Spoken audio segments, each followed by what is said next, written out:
여러분, 영국의 유명한 코미디언이자 영화 감독이기도 했던 찰리 채플린 혹시 아시나요? 이분이 누군지는 잘 모르더라도 아마 이 사진 한 번쯤은 다 보셨을 겁니다. 그러니까 타임즈가 선정한 20세기 가장 영향력 있는 인물 100위 안에 든 굉장한 많은 인기를 누린 코미디언이자 영화 감독인데요. 이 찰리 채플린이 엄청난 인기를 끌고 있을 때 하루는 아무도 모르게 여행을 떠났다고 합니다. 그러니까 어딜 가나 자신을 알아보는 사람 때문에 온전한 쉼을 이루지 못해서 이제는 온전한 쉼의 시간을 갖기 위해 자기를 아무도 모를 법한 아주 오지로 찾아가서 거기서 휴가를 보내는 거죠. 자, 그런데 마침 그 마을에서 축제가 하나 열렸는데 재미있는 건 그 축제의 이름이 채플린 흉내내기였다고 합니다. 그러니까 마을 사람들이 채플린처럼 분장을 해서 진짜와 가장 비슷한 가짜 채플린을 뽑는 대회였습니다. 자, 그때 채플린은요 장난기가 발동했습니다. 바로 자신이 직접 그 대회에 참가한 겁니다. 자, 그렇게 진짜 채플린은 가짜 채플린 경연대회의 참가자 중 한 명이 되어 출전하게 됩니다. 대회 당일 모두가 다 똑같은 분장을 하고 또 똑같은 말투에 똑같은 코스염에 똑같은 걸음걸이로 채플린을 따라했습니다. 자, 물론 그 중에 진짜 채플린도 있었습니다. 모든 경연이 끝나고 드디어 시상식 시간이 되었는데요. 여러분, 진짜 채플린이 그 대회에서 몇 등을 했을까요? 1등, 2등, 결과는 3등이었습니다. 자, 진짜 채플린을 흉내내는 그 대회에 진짜 채플린이 나왔지만 우승은 고사하고 3위에 그쳤다는 실화입니다. 여러분, 가짜 채플린이 진짜 채플린을 이긴 사건이었죠. 여러분, 이처럼 이 가짜와 진짜를 구분하는 거 생각보다 정말 쉬운 일이 아닌데요. 이 일이 오늘날에는요 더욱더 구별이 어려워졌습니다. 여러분, 딥페이크 기술이라는 말 들어보셨나요? 그러니까 한 번쯤 들어보셨을 텐데 이 말은 인공지능 기술을 뜻하는 딥러닝과 그리고 가짜를 뜻하는 페이크가 합성된 말입니다. 그러니까 이게 무엇이냐면요, 인공지능을 이용해서요 진위 여부를 구별할 수 없는 아주 진짜와 매우 유사한 가짜 이미지나 영상물을 뜻합니다. 이 딥페이크 기술이 얼마나 고도로 발달을 했냐면요, 지난주 신문 기사에 보니까 홍콩의 한 다국적 기업의 한 재무 담당 직원이요 이 딥페이크에 속아서 무려 회사 돈 350억 원을 날려버린 사건이 있었습니다. 회사의 한 고위 간부가요 그 직원한테 영상 통화로 특정한 계좌에다가 이체를 지시했다는 이유였습니다. 여러분, 평소 같으면 당장 이상한 낌새를 치고 신고했겠지만 그 이체를 지시한 고위 관부를 포함한 여러 명의 직원과 화상회의를 했는데 거기서도 동일하게 그 고위 간부가 같은 지시를 내렸다고 해요. 그래서 이 직원은요 별다른 의심 없이 수십 차례에 걸쳐서 그 계좌에 350억 원을 이체했다고 합니다. 놀라운 건 그 화상회의에 초대된 모든 직원들이요 전부 다 딥페이크로 만들어낸 가상의 인물, 가상의 목소리였다는 겁니다. 사기꾼들은요 그 유튜브에 있는 사칭 대상의 비디오와 오디오를 찾아서 모방하고 그거를 그럴듯하게 만들어낸 건데요. 여러분, 혹시라도 제가 여러분에게 화상통화를 걸어서 금전 거래를 요구한다면 여러분 의심하지 마시고 112로 바로 신고하시기 바랍니다. 저는 절대 그럴 일이 없습니다. 제가 오늘 말씀의 시작부터 이 가짜 이야기를 한 이유가 있습니다. 그건요, 성도에도요 가짜 성도가 있고 또 진짜 성도가 있기 때문입니다. 오늘 우리가 함께 읽은 시편 2편에는요 하나님을 비웃는 대적과 하나님을 사랑하는 자녀들의 모습이 아주 대조적으로 나와 있습니다.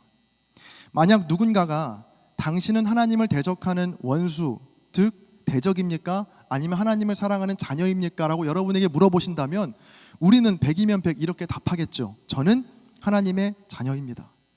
여러분, 그런데 문제는요, 나는 하나님의 자녀라고 말은 하면서도 실제로 하는 행동이나 말이나 선택이나 태도를 보면 하나님의 자녀가 아니라 하나님을 대적하는 원수와 같은 모습으로 살아갈 때가 우리도 종종 있다는 사실입니다. 바로 진짜라고 주장하지만 가짜의 모습을 가진 사람들이죠. 오늘은 시편 2편을 통해서요, 진짜와 가짜의 세 가지 특징을 여러분과 함께 살펴보려고 합니다. 여러분, 설 명절임에도 이 예배의 자리를 지키는 저와 여러분이야말로 나는 다른 사람은 몰라도 진짜 성도가 확실하다라고 생각할 수 있는데요, 여러분, 그래서 더욱 우리가 조심해야 합니다. 바로 나는 설 명절에도 예배하는 진짜가 확실해 라는 그 생각이 딥페이크일 수 있거든요. 오늘 말씀에 나의 모습을 한번 정직하게 비춰보시고 내 안에도 혹시 대적의 모습, 하나님을 향한 원수의 모습이 있지는 않은지 함께 살펴보고 다시 주님 앞에 기도하고 결단하는 시간이 되면 좋겠습니다. 세 가지 특징 살펴볼 텐데요, 먼저 첫 번째 특징입니다. 우리 같이 한번 읽어볼까요? 시작. 가짜는 시끄럽고 진짜는 조용하다. 오늘 본문 1절입니다. 어찌하여 이방 나라들이 분노하며 민족들이 헛된 일을 꾸미는가. 본문 1절에서 하나님을 대적하는 무리들은요, 분노하며 헛된 일을 꾸민다라고 나오죠. 근데 여기에서 이 분노하다라는 말을 원어로 보면 라가시라는 단어를 쓰는데 그 뜻이 무엇이냐면 소란스럽다, 야단 법석을 떨다라는 뜻을 담고 있습니다. 자, 같은 본문을 그래서 세번역 성경은요 이렇게 옮기고 있습니다. 어찌하여 문 나라가 술렁거리며 어찌하여 문 민족이 헛된 일을 꾸미는가. 자, 이를 통해 알게 되는 사실은요, 바로 대적, 즉 가짜는 시끄럽고 진짜는 조용하다라는 겁니다. 여러분, 요즘에 당근 많이들 하시죠? 당근. 저도 자주는 아니지만 종종 당근 혹은 중고나라를 이용하곤 하는데요, 저는 주로 제가 갖고 있는 물건을 팔 때, 내놓을 때 당근이나 중고나라를 사용합니다. 여러분, 당근이나 중고나라를 통해서 내가 가진 물건을 팔아본 분들은 공감하시겠지만 내 물건을 팔 때요, 내가 가진 그 물건이 새 제품과 다름없는 미개봉 제품일 때는요, 다른 설명이 필요 없습니다. 두 마디면 끝납니다. 미개봉입니다. 애누리 없습니다. 요렇게만 쓰면요, 문의가 막 빗발칩니다. 설명이 필요하지 않죠. 자, 그런데 내가 팔아야 하는 그 물건이 생활기스도 조금 있고 사용감도 조금 있을 때는요, 설명이 아주 길어집니다. 이렇게 씁니다. 생활기스가 조금 있긴 한데 물건은 괜찮고 갑자기 처분할 일이 있어서 내놓았어요. 쿨거래 하시면 애누리 가능하시고 단순 변심에 의한 환불은 불가합니다. 자, 이렇게 말이 길어진다는 겁니다. 왜죠? 바로 물건에 자신이 없기 때문입니다. 마찬가지로 인생을 살아갈 때 내가 하나님의 자녀라는 확신과 믿음이 없으면, 자신이 없으면 말이 많아지고 시끄러워지고 소란해집니다. 그러니까 별것 아닌 일에 분노하고요, 이 사람 저 사람 옮겨다니면서 말을 많이 옮기는 역할을 감당합니다. 소란한 인생을 사는 것이죠. 또 자기보다 조금 못하다고 생각하는 사람들 앞에서는요, 자신을 과시하려 하고요, 또 자신보다 조금 잘난 사람 앞에서는 어떻게든 그 사람의 흠을 찾기 위해서 노력합니다. 또 남한테 조금이라도 오해를 받으면요, 여기저기 해명하고 다니고요, 또 조금이라도 남의 잘못을 찾게 되면 그 잘못 여기저기 떠벌리고 다닙니다. 자, 혹시 이런 모습이 우리 안에 있지는 않나요?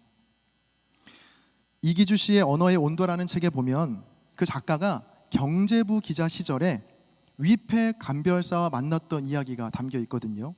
자, 거기에서 은행에 근무하는 위패 감별사가 진짜 지폐와 가짜 지폐를 감별하는 기준이 담긴 내용이 나옵니다.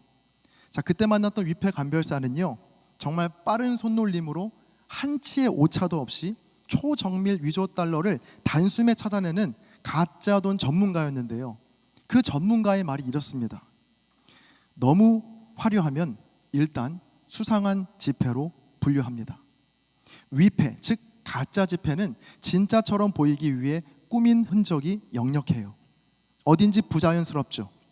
가짜는 필요 이상으로 화려합니다. 자, 그러나 진짜는 안 그래요. 진짜 지폐는 자연스러워요. 억지로 꾸밀 필요가 없으니까요. 여러분, 믿음의 사람은, 또 진짜 하나님의 자녀는 시끄럽지 않습니다. 또 요란하지도 않고요. 또 화려해 보이려고 애쓰지도 않습니다. 멀리 갈 필요도 없이 우리가 믿고 우리가 바라는 예수님이 딱 그런 모습이셨죠. 고난받는 종에 대한 예언의 말씀으로 잘 알려진 이사야서 53장 2절과 3절을 보면요, 세번역 성경에 이렇게 주님에 대해서 묘사합니다. 그는 주님 앞에서 마치 연한 순과 같이 마른 땅에서 나온 싹과 같이 자라서 그에게는 고운 모양도 없고 훌륭한 풍채도 없으니 우리가 보기에 흠모할 만한 아름다운 모습이 없다. 그는 사람들에게 멸시를 받고 버림을 받고 고통을 많이 겪었다. 그는 언제나 병을 앓고 있었다. 사람들이 그에게서 얼굴을 돌렸고 그가 멸시를 받으니 우리도 덩달아 그를 귀하게 여기지 않았다.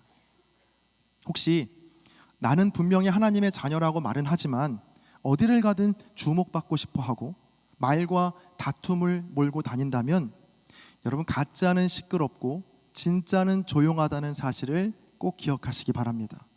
시끄러운 가짜가 아니라 조용한 진짜가 되시기를 주님의 이름으로 간절히 축복합니다. 다음으로 두 번째 특징인데요, 두 번째 특징도 함께 읽어보겠습니다. 함께 읽습니다. 시작. 가짜는 도망치고 진짜는 품에 안긴다. 본문 2절과 3절인데요, 저와 여러분이 함께 같이 읽어보겠습니다. 함께 읽습니다. 세상의 군왕들이 나서며 관원들이 서로 꾀하여 여호와와 그의 기름 부음 받은 자를 대적하며 우리가 그들의 맨 것을 끊고 그의 결박을 벗어버리자 하는도다. 아멘. 여러분, 지금 대적들이 벗어내고자 하는 결박은요, 다름 아닌 하나님입니다. 하나님이라는 결박을 벗어버리고 자기 마음대로 살고 싶다는 것이죠. 하나님을 믿고 또 하나님을 사랑하는 저와 여러분과 같은 사람들이 매야 하는 결박이 있습니다. 예배를 드려야 하는 결박, 말씀을 지켜야 하는 결박, 또 내 멋대로 살 수 없는 결박, 하나님을 믿지 않는 사람에게는 없는 결박이 우리에게는 있다라는 겁니다. 대적들은 이런 결박을 벗어버리고 어떻게든 도망치려 합니다. 하나님 없이도 살 수 있다는 것이죠.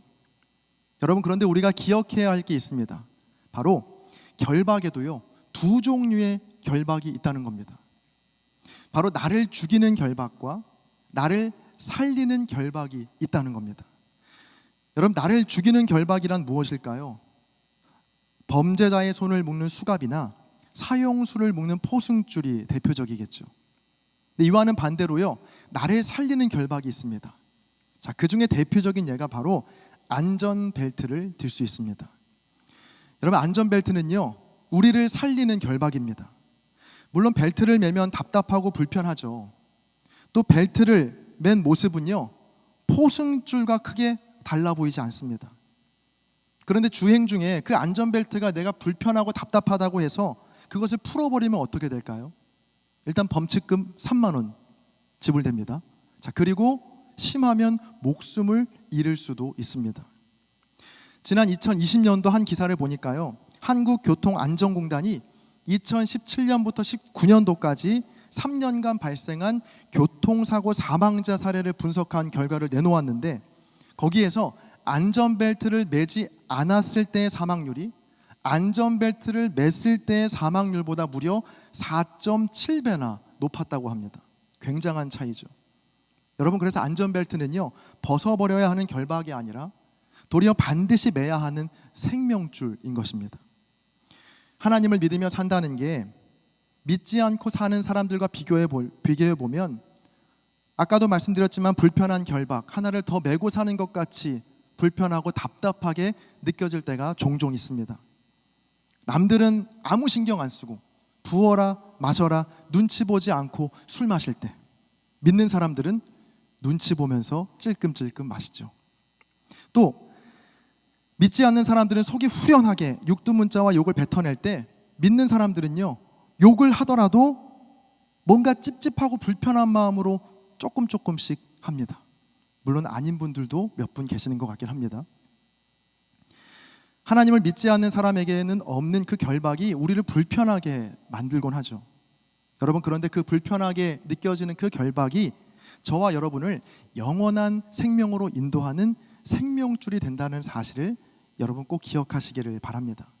큰 사고를 당할 때 내가 메고 있던 그 벨트가 우리를 죽음에서 건져주듯이 하나님이라는 줄에 우리가 단단히 묶여 살 때, 그 품에 안겨 있을 때 어떤 고난과 위협에도 그 품이, 그 하나님의 줄이 우리를 붙들어 주시고 지켜 주실 줄로 믿습니다. 이 말은 우리가 하나님의 품에 안긴다고 해서 모든 걱정이 사라진다는 뜻이 아닙니다. 오히려 더 불편해집니다. 안전벨트도요, 평상시에는 얼마나 불편하고 답답한지 모릅니다. 그러나 위기의 순간 앞에서 그 안전벨트가 진가를 발휘하듯이 누구도 넘지 못하고 누구도 해결할 수 없는 사망과 죄의 문제 앞에서 그 문제가 우리를 덮쳐올 때 하나님이라고 하는 그 줄이 우리를 생명줄로, 생명으로 인도하실 줄로 믿습니다. 그래서 여러분 모두 하나님의 품을 떠나 도망치는 어리석은 인생이 아니라 늘 하나님 품에 안길 수 있는 진짜 하나님의 자녀들이 다 되시기를 주님의 이름으로 간절히 축복합니다. 이제 벌써 마지막 세 번째 특징입니다. 우리 세 번째 특징을 한번 힘차게 같이 읽어보겠습니다. 함께 읽습니다. 가짜는 세상에 구걸하지만 진짜는 하나님께 간구한다. 본문 7절과 8절인데요. 역시 함께 읽어보겠습니다. 시작. 내가 여호와의 명령을 전하노라. 여호와께서 내게 이르시되 너는 내 아들이라. 오늘 내가 너를 낳았도다. 내게 구하라. 내가 이방 나라를 내 유업으로 주리니 내 소유가 땅끝까지 이르리로다. 아멘. 여러분, 진짜는 하나님께 간구하지만요, 가짜는 세상에 구걸하며 산다라는 겁니다. 요즘에는 조금 덜하지만요, 한때 제 아들인 시원이와 주원이가 아주 어렸을 때 제가 가장 많이 했던 말이 사랑해요 아빠가 아니었고요. 아쉽게도 무슨 말이었냐면 아빠 해주세요, 아빠 사주세요, 이 말을 저한테 제일 많이 했습니다. 여러분한테는 그런 말을 저희 아이들이 안 하는데 왜 유독 저한테 사달라는 게 많고 해달라는 게 많을까요? 바로 그 아이들이 제 자녀들이고 제가 그 자녀들의 아버지이기 때문입니다. 그래서 자녀이기 때문에 아무런 거리낌 없이 요구할 수 있고 또 요청할 수 있다는 것이죠. 마트의 장난감 코너에 가면요, 흔히 볼 수 있는 아주 재미있는 풍경이 하나 있습니다. 그건 뭐냐면 어린아이들이요, 자기가 원하는 장난감을 들고 계산대로 직행해서 계산대에서 일하시는 직원분들에게 해맑게 장난감을 사달라고 조르는 경우 종종 있습니다. 왜냐하면 아이들이 보기에 부모님은 전부 사달라고 하면 안 된다고 하는데 저기 저 계산대에 있는 분들은 너무나 친절하게도 가져오는 모든 장난감을 단 한 번의 거부 없이 환한 미소로 계산해 주기 때문입니다. 자, 그런데 여러분, 정말 그 계산대에 있는 분들이 우리의 모든 물건을 다 사주나요? 아니죠. 부모님의 결제가 있을 때에만 그 계산이 가능하다는 사실, 그것을 아이들이 깨닫지 못하니까 거길로 직행한다는 겁니다. 때로 우리의 모습이 계산대 앞에서 장난감을 사달라고 조르는 아이의 모습처럼 보일 때가 있습니다. 그러니까 아버지 되시는 하나님께 구하기보다는 계산만 해주는 세상 앞에 구걸할 때가 참 많이 있다는 건데요. 오늘 8절 말씀에서도 하나님께서는 우리에게 분명히 말씀하시죠. 내게 구하라. 내가 이방 나라를 내 유업으로 주리니 내 소유가 땅끝까지 이르리로다. 말씀에서 너희들은 세상에 구하라, 사람에게 구하라 하지 않으시고 내게, 즉 나 여호와 하나님께 구하라고 하나님은 우리에게 당부하고 계십니다. 여러분은 어떠신가요? 모든 것을 결제하시고 다스리시고 창조하신 그 하나님께 간구하며 사십니까? 아니면 세상 앞에 줄 서며 구걸하며 살아가십니까? 자, 말씀을 정리하겠습니다. 성도 중에도요, 진짜 성도가 있고 가짜 성도가 있다고 말했습니다. 가짜와 진짜의 특징 세 가지 살펴봤습니다. 첫 번째, 가짜는 시끄럽지만 진짜는 조용하다.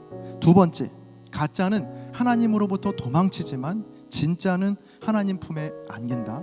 마지막 셋째는 가짜는 세상에 구걸하지만 진짜는 하나님께 간구한다. 여러분, 사실 이러한 특징들은요, 평상시에는 잘 드러나지가 않습니다. 순적하고 삶이 평탄할 때는 누가 진짜인지 누가 가짜인지 잘 드러나지가 않습니다.